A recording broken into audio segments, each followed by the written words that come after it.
UGC की guideline के विवाद के बारे में सब बात कर रहे हैं, लेकिन कोई ये नहीं बता रहा कि ये यूजीसी का विवाद क्या है। मैं बताता हूं बहुत आसान शब्दों में, ताकि आप समझ पाए और कोई आपसे पूछे तो उन्हें बता दीजिएगा। सबसे पहले यूजीसी की फुल फॉर्म जान लीजिए।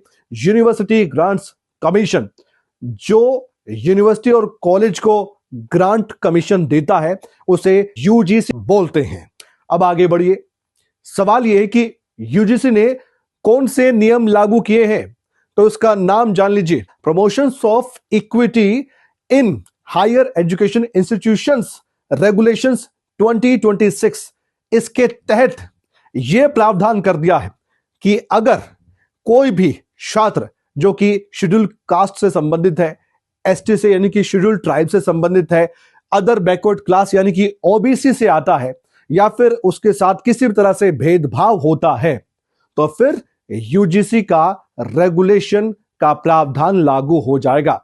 यानी कि जाति, धर्म या फिर लिंग या दूसरे आधार पर अगर भेदभाव होता है, तो फिर सख्त नियम लागू होकर जिसने ये काम किया है उसके खिलाफ कार्रवाई होगी।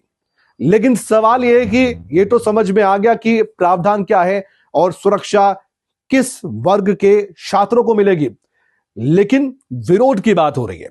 सवर्ण जाति के लोग इसका विरोध क्यों कर रहे हैं, उनको दिक्कत क्या है?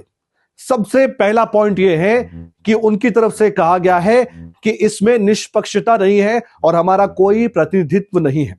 यानी कि इस प्रावधान के तहत जो रेगुलेशंस लागू किए गए हैं, उसमें जो इक्विटी कमेटी बनेगी, यानी कि समानता का अधिकार देने वाली कमेटी बनेगी, और हर यूनिवर्सिटी और कॉलेज को वो कमेटी बनानी पड़ेगी, और एक ऐसा सेंटर इक्विटी का बनाना पड़ेगा जहां पर 24/7 हेल्पलाइन भी जारी करनी पड़ेगी, और ये मैंडेटरी है। इसलिए वहां पर उस कमेटी में, जो मैं इक्विटी कमेटी की बात कर रहा हूं, प्रतिनिधित्व करने वाला सवर्ण जाति का कोई नहीं है, यह दावा किया गया है। मीडिया रिपोर्ट्स में कहा गया है कि वहां पर शेड्यूल कास्ट से है, वहां पर एसटी से है, ओबीसी से है, और एक महिला और दिव्यांग भी शामिल है, लेकिन सवर्ण जाति का कोई मेंबर उस कमेटी में नहीं होगा। तो फिर उस कमेटी से निष्पक्ष परिणाम की उम्मीद कैसे की जा सकती है? यह पहला और बड़ा पॉइंट। दूसरा पॉइंट यह है कि जो सवर्ण जाति के छात्र हैं उनको नुकसान होगा, उनको पहले ही संदेह के घेरे में रखा जाएगा, उन पर पहले ही शक किया जाएगा, और यह कहा जाएगा कि अगर आपने कुछ भी ऐसा किया जिससे कि एससी, एसटी, ओबीसी या फिर धर्म जाति के आधार पर भेदभाव आपने किया, तो सीधे आप पर कार्रवाई होगी। तीसरी बात, सबसे बड़ी बात यह है कि इस पूरे मामले में जो सवर्ण जाति के छात्र हैं, अगर उन्होंने कोई भी टिप्पणी की है या नहीं की है, और यह मामला इक्विटी कमेटी में चला गया है, तो उसके बाद अगर शिकायत झूठी भी होती है, तो झूठी शिकायत करने वाले के खिलाफ कोई सख्त कार्रवाई नहीं होगी। जबकि यह भी दावा किया गया कि जब इसका ड्राफ्ट बन रहा था तब यह बात थी, लेकिन बाद में इसे हटा दिया गया, और अगर झूठी शिकायत भी हुई तो झूठी शिकायत करने वाले को कोई दिक्कत परेशानी नहीं, लेकिन जो मानसिक प्रताड़ना झेलेगा सवर्ण जाति का वो छात्र, उसका खामियाजा कौन भुगतेगा? कमेटी उसे बुलाएगी, वहां पर जाएगा, उससे सवाल होंगे, चाहे वो बेकसूर है या दोषी है। दोषी है तो ठीक बात है, अच्छी बात है, सजा मिलनी चाहिए, लेकिन बेकसूर है तो उसका हर्जाना कौन भरेगा? ये सबसे बड़ी चिंता है। तो ये विरोध की बात है। चौथा बड़ा पॉइंट ये है कि आखिरकार इसकी जरूरत क्यों पड़ रही है, कितनी शिकायतें आ गई हैं? तो दावा किया जा रहा है कि 2017 के बाद ये शिकायतें काफी बढ़ गई हैं, और 2023-24 तक आंकड़ा बहुत बढ़ गया है। इसलिए एससी, एसटी, ओबीसी, इनकी सुरक्षा सुनिश्चित करना जरूरी था। लेकिन साथ ही मैं ये भी कहना चाहूंगा कि इस मुद्दे पर देश में अब जातियों में बंटवारा करने की साजिश भी हो रही है। सरकार ने कुछ सोचा होगा, यूजीसी ने सोचा होगा, लेकिन कुछ शरारती तत्व जो समाज को बांटने का काम करते हैं जाति के आधार पर, वो एक्टिव हो गए हैं। तो दोस्तों, मैं यही अपील करना चाहूंगा आपसे कि उनके झांसे में ना आए। अपनी बात को सभी रख सकते हैं, क्योंकि इस पर राजनीति भी शुरू हो चुकी है। कुछ जो कि काफी ज्यादा जाति के आधार पर राजनीति करते हैं, वो कहते हैं कि हम ये नहीं करने देंगे।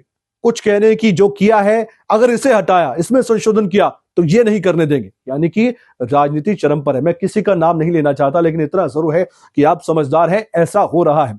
समाज में जो जहर घोला जा रहा है एक बार फिर से जाति का, उस पर ध्यान ना देकर आपसी भाईचारे पर ध्यान दीजिए। इस मसले को सुलझाना चाहिए। अगर दिक्कत परेशानी है तो उस पर बात करनी चाहिए। मैं भी नहीं कहता कि यूजीसी ने जो नियम बनाए हैं वो गलत है, मैं ये भी नहीं कहता कि जो नियम बनाए वो सही है, लेकिन विचार करके उन पर गौर करना चाहिए। देश के शिक्षा मंत्री ने यह बात कह दी है, धर्मेंद्र प्रधान कह रहे हैं कि हम ये सुनिश्चित करेंगे कि किसी के साथ कुछ गलत ना हो, जो भी होगा संविधान के आधार पर होगा। लेकिन सवाल यह पूछा जा रहा है सरकार से कि जो आपने किया है, क्या वाकई में आपने निष्पक्षता के साथ किया है या फिर किसी और के अधिकारों का हनन कर दिया गया? क्योंकि यह भी कहा गया विरोध करने वालों की तरफ से कि हमें अब दूसरी पंक्ति में डाल दिया गया, जबकि हम तो इज्जत के साथ अपने गुजर बसर कर रहे हैं और सबका सम्मान कर रहे हैं। लेकिन यह भी सच है कि आज भी एससी कम्युनिटी हो, एसटी हो या ओबीसी हो, उनके साथ दुर्व्यवहार होता है। अब कितने स्तर पर होता है, बड़े स्तर पर होता है, नहीं होता है, वो अलग बात है, लेकिन सबको लपेटे में लेना, क्या यह सही है? उम्मीद है आपको यूजीसी का यह पूरा विवाद समझ में आ गया होगा। आप इस विवाद के बारे में जानकर अपनी राय जरूर दीजिएगा और दूसरों को भी बताइएगा कि यूजीसी विवाद की जड़ क्या है और इससे भाईचारा बिल्कुल खराब नहीं होना चाहिए, क्योंकि सुप्रीम कोर्ट के कुछ निर्देशों का पालन भी यूजीसी ने अपनी तरफ से जरूर किया है। इसलिए सरकार को अब संतुलन बनाकर इस पूरे मसले का हल करना चाहिए। नमस्कार।